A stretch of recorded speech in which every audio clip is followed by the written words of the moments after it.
Well, it's a great day to be here, especially to honor these scholar athletes that are here. I came here last year and spoke at this banquet, and it was a fantastic experience, and it's great to be back here again today.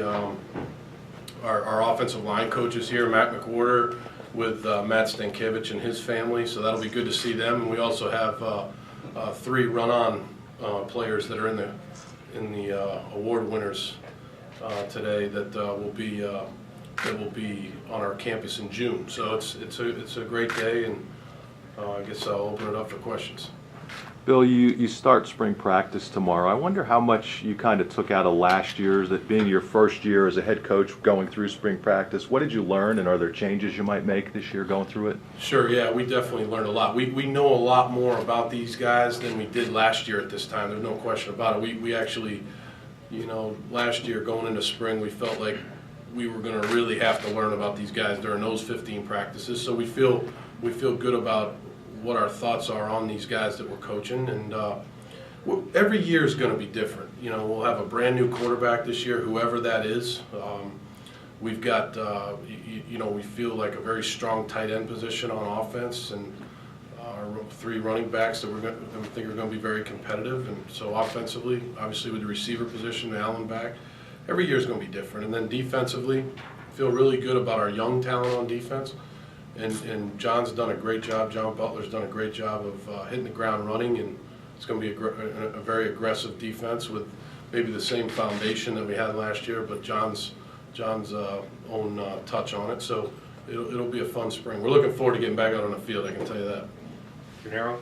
Bill, do you have a plan of how you want to handle the quarterback race, and sort of, do you want to have someone in place by the end of the spring, or by another certain point? Or? What we're going to do this spring is we're going to basically balance the reps between Stephen Bench and Tyler Ferguson, and then at the end of the spring we'll evaluate it at that point. We will not name a starter at the end of the spring, and then sometime during training camp, whenever I decide, we'll name the starter. So it'll be a little bit different than it was last year. Our quarterback room, as we sit here today, is completely different than our quarterback room was at this point last year. It's pretty interesting. You've got a totally different group of guys in there, and they're young, they're hungry, they're very bright guys. I've really enjoyed being around them. We've been allowed to be around them over the last couple of weeks because of the NCAA rules, and it's really fun to coach these guys and to watch how they learn and how they communicate, and it's going to be a neat group of guys to work with. Ben, to go off what Mark said, how excited are you to be able to just not have to do any of the settling in? You're already here. You can just focus on football your second year around. Yeah, I'm extremely excited to get back out on the field and coach, but I also understand my role as the leader of the program, and I think that we were settled pretty much at the beginning when we got here last year. I mean, getting settled is all a matter of how we all view that. I mean, we get settled. We're coaches, so we get settled pretty quickly. Yeah, did some things come up last year that threw a little bit of a wrench in some things at times? Sure, no question about it. But as coaches, you have to learn to adapt and be able to analyze the situation quickly and thoughtfully. And that's whatever comes up this year, we'll be ready to do that. But we feel very comfortable with these guys, and we really, I can't emphasize enough how much we enjoy coaching these group of guys that we're around. Audrey? Bill, Adam Brenneman, is he going to be full go this spring, or where is he at? Yeah, Audrey, I think he'll be full go as of right now. It sounds like he's good to go. And yeah, we're looking forward to him. That's a good tight end position, with Jesse back and Matt Lehman back, Kyle Carter obviously. Kyle will not be allowed to have contact this spring, but he'll practice. He won't be allowed to have any contact because he's still got the wrist issue. But he'll be out there in practice. And then Brent Wilkerson, nobody talks about Brent Wilkerson. I mean, this guy is a very talented young guy that did an excellent job on the Dirty Show last year, and looking forward to watching what he does in the spring. And then with the addition of Adam, we feel good about that position. Gennaro? You mentioned a few run-ons were going to be here. Right. It's the last time you were here a year ago. Can you just evaluate the inroads you've made with Pennsylvania high school coaches, as well as the impact it's had on recruiting too. Yeah, we feel good about the relationships that we continue to develop with high school coaches. We feel very, very strongly that going forward that's going to be the lifeline of our program, especially in Pennsylvania. And we've done a lot of things to reach out to high school coaches to make sure that they understand how important they are to our football program. We've had a number of staffs in our offices to talk football with us. We've opened up practices to high school. I think every Friday when we practice is open up to high school coaches to come in here, especially in Pennsylvania. And I believe that's helped. One thing that's been apparent to me over the last year that maybe it takes a rookie head coach to learn this a little bit, but it is that a lot of these kids that are fantastic students and that are tough guys that love to play football, they grew up dreaming about playing football at Penn State, and that's been a neat experience for me, and a lot of that has to do with their high school coaches understanding the type of education they can get here and helping us in that direction. And I think the relationship with those high school coaches will continue to develop. You don't just stop after a year. That's a daily process that we try to keep on top of. You mentioned a dirty show. For some of these redshirt freshmen, how important is this spring? Because they're out there competing, they're not on the dirty show, and who are some other guys that maybe we should be talking about more? Sure. On the dirty show, when you're performing as the opponent defense or the opponent offense, you're reading a card.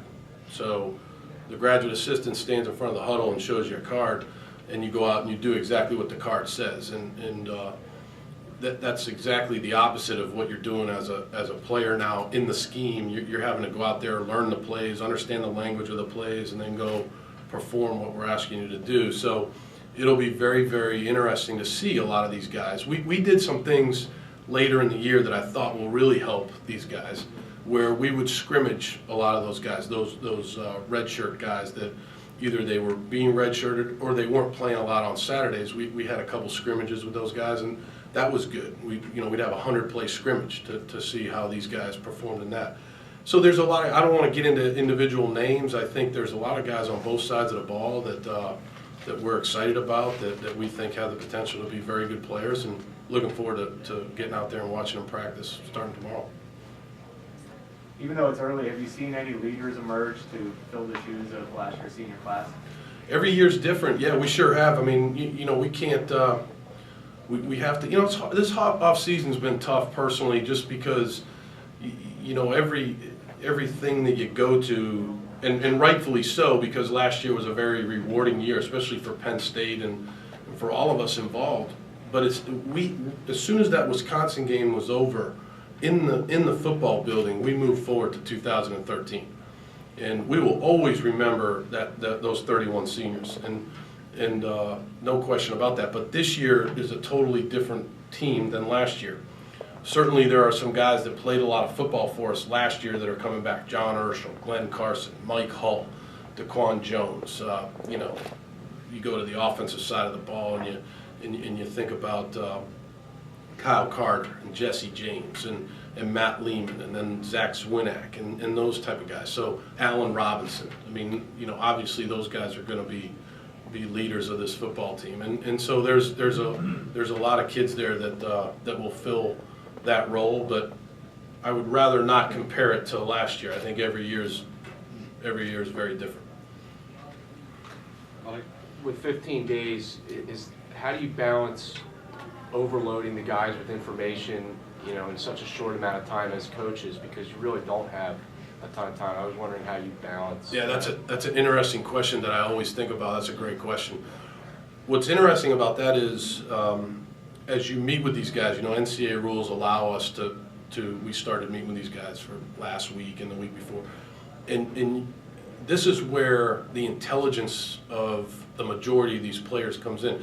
When you stand up in front of them and you're talking to them and you're watching film, I like to have a lot of conversations, like in the quarterback meeting. I want to know what they know. I know what I know. I want to know what they know. And so it's been interesting to see the recollection that they have from last year, like a kid like Stephen Bench. It's been interesting to see a new guy like Tyler Ferguson, how hard he studies and how he comes back the next day and learns.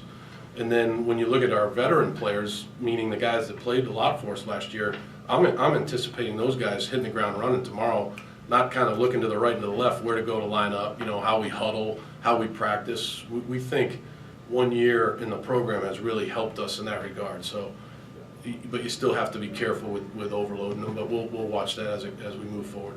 Audrey? Bill, you're talking about all the things you have to do, and of course with the schedule and all that, but one of the other things, the jerseys and the names. Have you guys made any decision about that, or this summer will that? No, and again, I think it's very, very important. Again, I think it's important for me to restate this of why I did that. I did that in conjunction with the players on the team, not just the seniors, but all the players on the team. And I felt like the situation that we were in at that point, which with the sanctions the way that they are, we're still in the same situation, because as everybody here knows, these guys can still transfer. That these were kids that committed to this university, committed to this football team, this athletic department, this coaching staff, each other. And I wanted the fans to know who these kids were and what their names were. So I think it's important that people understand why I did that. Every year will be different. I think you'll have to wait for the Syracuse game to see what the names are, what they're not. Aaron and Ben, over here. Yeah, Coach, excuse me, you talked about being settled in and how that might help you, but in terms of like the day-to-day routine and having a full off-season, being a part of this staff, what are some of the main benefits you've seen from that compared to last year? Getting here a little bit later? Right. I think the staff has a much better understanding of how we work, how, what time we meet, how long these meetings last, when we meet on recruiting, when we meet on X's and O's, when we meet on player development. I think the staff has a better feel for each other. It's a really strong staff. I think from top to bottom, they're guys that are going to try to improve in certain areas this year. But from top to bottom, I really enjoy the staff. So I think we have a better feel for each other. We certainly have a better feel for our players. From a personal standpoint, from an athletic skill set standpoint, academic standpoint, we have a much better feel. I personally have a better feel for the university. I learn something new every day, but I have a much better feel for Penn State, whether it's the academic setup or the discipline setup or whatever it may be. The athletic department, I have a much better feel. I know how to get around better. So, all those things seem simple, but they're very, when you're new and you've never been somewhere before, in the beginning, it's not that easy to get accustomed to those things. And I think we're definitely a little bit better now. Ben? Bill, you talked about the high IQ of some of these guys. Is that something that surprised you? Did you expect to be working with guys like John Urschel? I wouldn't say it surprised me. Again, I was really impressed with some of these guys and their ability to, it's one thing to be smart in the classroom. So if you use John Urschel as an example, here's a guy that's an incredible student. It's well documented. I mean, he's clearly one of the leaders of this football team in 2013. But he's also a very instinctive football player. So to me, you rate intelligence not only as a student in the classroom, but also his intelligence on the field, how he reacts to different situations when somebody moves just ever so slightly before the snap of the ball, and he can react and understand how to shape his body to get in the way of that guy, to block him. I mean, he's a very instinctive player. Kyle Carter, Jesse James. I mean, these guys, Adrian Amos, another guy I should have mentioned with leaders, but these guys are very instinctive players, and that's what I mean with high football IQ. We have about 2 or 3 minutes left. A couple last questions. Mike, you had your hand up. Hey, Bill, you were talking about the quarterback. So if you're prioritizing your starting quarterback, whoever it is, what would be the top 2 or 3 attributes of that quarterback?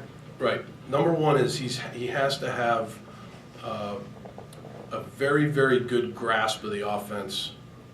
I would say at the very least 2 weeks before that Syracuse game, we have to feel good that this guy, whoever it is, has an excellent grasp of this offense, that he can run this offense in front of 100,000 fans, the crowd noise, he can communicate. It's a whole different language, Mike. It's interesting to watch these guys. It's just a whole different language than what they've been used to doing in high school or junior college. So that'll be big. Then decision making. One of the things I'll never forget this. I had a conversation with Matt McGloin last year. I think it was right after spring ball. I said, Matt, if you can if you can come out of next season, which 2012, if you can come out of the 2012 season, maybe your stats are like you throw for 2,500 yards, you throw 25 touchdown passes, and you only throw 5 interceptions, we're going to win a lot of games. And so decision making is big, and Matt did an excellent job of making the right decision. So that's a big deal to us. And then throwing the ball accurately, being accurate, being able to be a good leader on and off the field, be the first one to the meeting, sit in the front row, all the intangibles that go into it. But yeah, I would say having a good grasp and being a good decision maker will be two of the biggest things. Okay, 2 last questions. I saw Willie and I saw Mike. Willie? You talked about your enhanced relationship with your players, and you've been here a year, obviously, that's been well thrown out. Does that allow you to, I guess, expand on your playbook, putting more schemes and stuff like that, or is it because it's a new year, you have to start over from scratch? How do you balance that? You have to, that's another good question. You have to be aware that you have a brand new quarterback. So whatever you do scheme-wise, I wouldn't say it's starting all over again, because you also have these veteran players that you don't want them to get bored. So the quarterback's got to get going, and they have. I give them a lot of credit. Now, proof will be in the pudding when we start tomorrow afternoon. And so, and the other thing you got to be aware of is that you can't think that you're going to go into the Syracuse game doing the same things you did in the Wisconsin game and get away with that. We're going against some great coaches on the other side of all 12 opponents, so that's big. And the other thing that I think is important in our offense is we have a very good grasp of, a much better grasp now of everybody's skill set. You know, last year we didn't know that Jesse James could play in the slot a little bit. Well, wow, Jesse James can do some things detached from the formation. Give you a million examples of those types of things. So, you know, we think we have a better, now we have to go put it all together, and that's the joy of coaching. That's what's so fun about, you know, getting the heck out of these things and getting out on the field and coaching, and that's what I'm looking forward to doing. Mark, I think you had your hand up last question. Yeah, you had mentioned the learning curve for quarterbacks. Is it reasonable to think that Hackenberg can be in that mix in the preseason, given how difficult it is to absorb all that stuff? Good question. Again, I think that based on what I know about him, which, you know, I feel like I have a good relationship with this guy. We've talked a lot of football over the last year. I mean, this is a guy that I've known now for over a year. You know, basically 13 months. And so based on those conversations, based on, you know, hey, Christian, describe to me your high school offense. Boom, describes it, you know, in pretty clear terms. Okay, hey, Christian, this is what we do here, and then maybe 2 weeks later I call and we have, hey, remember what I told you about that? Yeah, I remember, you said this, and good memory. So based on those conversations, I think he can. Now, again, when the bullets are flying and all those things, as a young quarterback, that's a whole, we have to, you know, see how he does when he gets here. But obviously we think very highly of him, and again, we think highly of all these guys that we're coaching, and it'll be a heck of a competition. Thanks. Okay, thank you, Bill, and thank Yep. you guys for waiting for coming. Couldn't get a green tie, Bill? St. Patrick's Day, O'Brien? Real Irishmen don't wear green. Every day. You're right, Steve, you're right.